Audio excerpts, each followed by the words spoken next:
13-year-old girl is stronger than you and all of your friends. Liao Guifang has a death wish out for Olivia Reeves, and the Weightlifting House YouTube channel just passed 300,000 subscribers. Welcome back to the Weightlifting House News Show. So we did it. We hit 300,000 subscribers. The grind to 50,000 was very long. 50 to 100, again, probably equally as long. 100 to 200 was like that, and 200 to 300 was actually pretty strong. I think when I first started out the Weightlifting House YouTube channel, I kind of thought there was a cap on how many subscribers a weightlifting channel could get, but now I'm beginning to think that it's higher than previously thought. Certainly 500,000, 500,000, but you know, is 1 million subscribers on a weightlifting only channel possible? I don't know. It might be, but if you're one of those people who isn't subscribed, please subscribe because it feels like anything's possible right now. 2 bits of information I need to run through quickly. The Junior World Championship starts, I think, next week, and you can watch it at Weightlifting House TV. I think it's actually a really interesting time because if before the last Olympic Games, people had said to you, who are going to be the faces of this Olympic squad, this Olympic Games, there's no way you would have picked Liu Huanhua, Giga Chad. You wouldn't have picked Rafmat. You wouldn't have picked Rizky. You wouldn't have picked Carlos, Olivia Reeves. You wouldn't have picked Salford Coanda. You just couldn't have done it. You wouldn't have picked Lo Shifang. And so we're at that same point now where we think we know who the faces are of the next squad. But actually, this Junior World Championships is where we discover all of the fresh talent who are going to go on to be the legends of the sport. The second thing to say is the Weightlifting House barbells are back in stock everywhere. So head to the USA store, Europe store, UK store, and you can grab stuff there. While you're there, of course, Weightlifting House 3 for 2, any 3 for the price of 2 across Weightlifting House accessories. One by champions, one by the best in the world, and one by you as well. Okay, so you very kindly clicked this video and then I offended you by telling you that you're weaker than a 13-year-old. This is just ridiculous. Emily Ibanez, I think she's like Spanish-Canadian. So right now she weighs around 60 kilos. I think the last time we saw her compete, she was a 64, but she weighed 60. But she just squat jerked. And now this is where I kind of need your help. Is it 126 kilos or is it 136 kilos? Either is totally ridiculous because she's 13 years old and regardless it's way over double body weight. The caption says 126. But then if you listen to the video, and Nate, maybe you can play it out loud for everybody, you can hear the male coach, it's quite tough to hear, but he says 136. And then you can hear the female coach, she also says 136.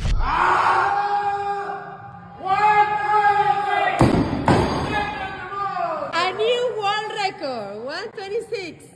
And so it could be a 20 kilo play. It could go 25, 10, 20, in which case it's 126, or 25, 10, 25, in which case it's 136.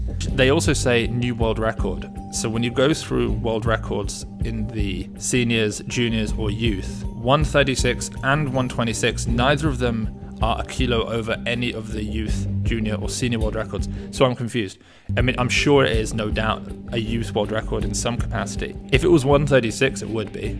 If it was 126, it wouldn't be, because I think the youth world record at 59 is the North Korean, and then at 64, it's Pei Yi, who did like, what, 130 or something? So it only makes sense that it's a youth world record if it's 136.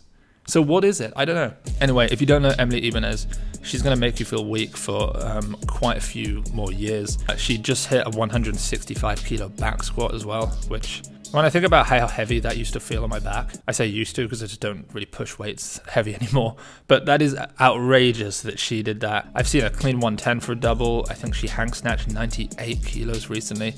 Just a physical freak. Her whole family incredible. Her brother as well, super strong. So yeah, amazing family all around. Let's move over now to the 73 kilo Colombian Luis Mosquera, aka the fastest man alive in weightlifting, calling out Noah Lyles or Tobago. He hit a 160 kilo hang snatch. That's pretty big. You know, the video shows from 140 working all the way up. At the Olympic Games the other day, where he placed 5th the other day, I mean, it's a good month ago now, he placed 5th there. He snatched 155, missed 50, made 50, made 55. 160, you know, he is better off the hang, he's better off the blocks as well. He's a quicker lifter, not quite as strong, but absolutely incredible snatching from him. Then I wanted to stick with another 73 kilos who is very underrated, Bektimur from Turkmenistan. So he just did a 159 snatch, which is one of the reasons I wanted to bring him up. Along with that, he did a 180 kilo clean and jerk. We had a little chat with him and he said that his best lifts are 160 snatch, 185 clean and jerk, 190 clean. So Bektimur is like, he's on the up as a weightlifter. And it seems like there's a few Turkmenistan weightlifters who are on their way up. They've got very strong 73s, 81s, 102 now as well. Obviously Toychev is kind of, he's way on his way down right now in the super heavies, but they're a growing team. And the whole team wears Weightlifting House, which is cool. So sleeves and belts, neoprene belts. So they like the new neoprene belts. Okay, let's move over to Team China. We have, well, I say Team China, we have two Chinese weightlifters that I want to go through. The first, Liao Guifang. Olivia obviously defeated her at the Last Chance qualifier. And that documentary, by the way, the Last Chance episode 3 is out now. It's out now at Weightlifting House TV, so go check it out. It documents this whole battle. But Olivia defeated her there. But it's worth mentioning that Olivia hasn't totaled as much as Liao Guifang. So Liao Guifang has had several bigger performances. But on that day, with her trajectory going down and with Olivia beating her, it was obviously a terrible idea to send her to the Olympic Games. And she may not have won. I think Olivia could still have won at the Olympic Games. But Liao Guifang now presumably has this like, you know, she's never going to lose to Olivia again. And hopefully Olivia has that exact same feeling to Liao Guifang, like, I've beaten you now, I will never lose to you again. And they're going to just push each other up and up and up. Add the North Korean Song Kuk-yang in, and it's just like a ridiculous trifecta of talent. Liao Guifang just posted a video, or one of her coaches did, 150 kilo clean and jerk. And her coach says in the description, first clean and jerk session, 150 kilos. That's a good warm-up, ... Now, obviously, that is tongue-in-cheek to some degree. There's no way that's a warm-up. And what does he mean, her first clean and jerk session? Maybe her first heavy session after a long block of recovering from injury, because she'd been pretty hurt, you know. I think probably it's her first heavy day in a while, and it's a bit of a joke about the warm-up, but I will say it does look like she can do more. That's probably got to be the nicest looking 150 we've ever seen from her. And she has that ability to just split and pause in that split position. Elbows are crazy locked out. When we get to Bahrain, Reeves versus Guifang versus Kuk-yang is like, it's going to be such a good battle at 71. Okay, then the other Chinese athlete who I want to go through, Tian Tao. Again, I mentioned him last week, partly because I love Tian Tao and partly because you all love Tian Tao too. The most I've seen him in person front squat is 260. Last week we commented on the fact that he front squatted 240 and he called it 80%. Which means 300 is the best, which isn't true. He's definitely never done that, but even so. This week, 250, and it looked pretty good. So he is still training. He's training pretty hard. He's still training for some sort of national competition. I just hope that he decides to give it a crack and go for Bahrain too, because that would be very fun. Then I want to talk about another random Chinese weightlifter. Who is this guy? He defeated Sang-yeon at the East Asian Weightlifting Championships that are going on right now. I don't know exactly what this competition is, but Lee Sang was there, the 73 from South Korea. He makes 140 in the snatch, misses 148 behind, which is classic Lee Sang, then makes 189, which is very solid. So 140, 189. But he came second, and on the podium you can see a Chinese lifter in first, a new Chinese 73.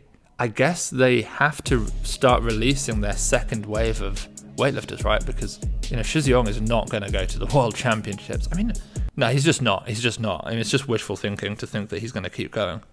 Maybe he is, you know, but surely not. I mean, he said in interviews after the Olympics that every lift hurts and that he only has one heavy clean and jerk in him. It's no way to live. But who is this guy? If you know who he is, this Chinese weightlifter, then comment down below, tell me a little bit about him, and I'll try and look him up, see if I can work out a little bit more about his trajectory, or what he even hit. I don't know what he hit. Okay, let's move over to Ruslan Nurudinov, the Olympic champion 2016, ex-world record holder, the 109, who, you know, this guy is probably the only athlete who I look at who's currently competing, and he feels like he's from that generation, you know, that older generation. I don't think there is anyone else. You know, it's not, you don't have Lasher. I mean, I'm talking that 2011 generation. 2009, I think, actually, Ruslan Nurudinov was at the World Championships. So he's been doing it for a long time. And he posted a 175 snatch, and it was a miss. And I like that because it's not all sunshines and rainbows in Tashkent. It's actually quite dreary in Tashkent whenever I've been there. Quite, you know, Eastern Blocky. It's certainly not all sunshines and rainbows in Ruslan's training. But he had made 180 before, that's the thing. So I like the fact that he chose to post a miss just to remind everybody, like, I might be one of the best of all time, but it ain't easy.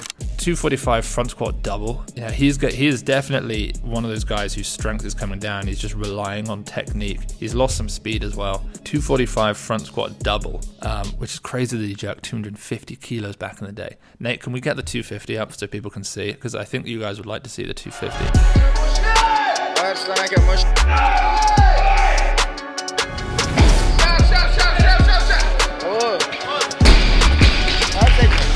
And then a 260 kilo front squat plus back squat. Not really seen that before.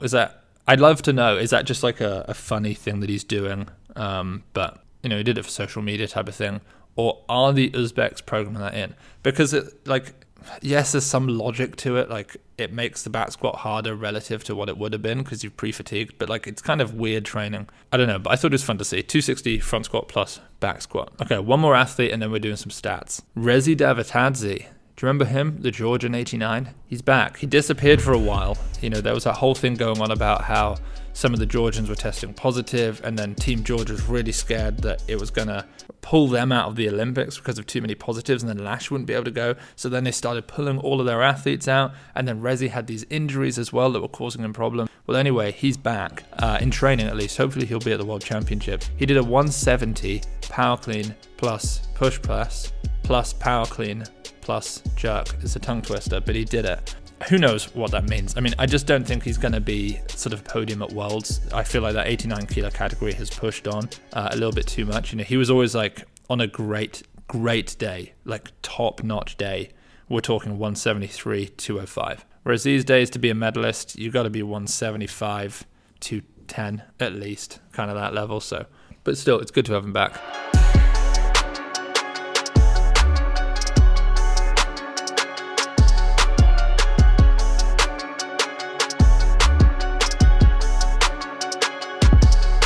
Okay, so for our countdown of the top 10 performances of the last quad, we're currently at number 8. The number 8th best performance from any woman during the last quad, my gal from China, the 71 kilo Liao Guifang, absolute legend, 2023 world champion. She was kind of dominating the category for a while until Song Kyang from North Korea turned up, and that made things kind of tricky. And then Olivia Reeves certainly didn't help her out either.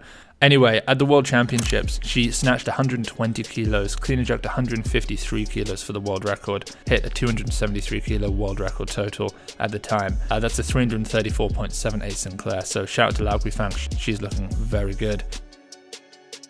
On the men's side, maybe I think you lot are going to be very surprised by this. The number 8th best performance by a weightlifter, Lasha Talakadze. Now, obviously, if we include best performances of their careers, Lasha is number 1 because he did 225, 267 back in 2021. But during the Olympic qualifying period, he was actually only number 8. So this was from the 2023 European Championships in Yerevan. Great competition, huge crowd for the super heavies. I mean, the European champs are just always amazing in terms of the venue and the number of people turning out. Weighing 175.78 kilos, he snatched 222, he clean and jerked 252 kilos. That's a 474 kilo total. Pretty crazy stuff there. That's a 475.39 Sinclair. Lasha Talakadze and Liao Guifang are number 8.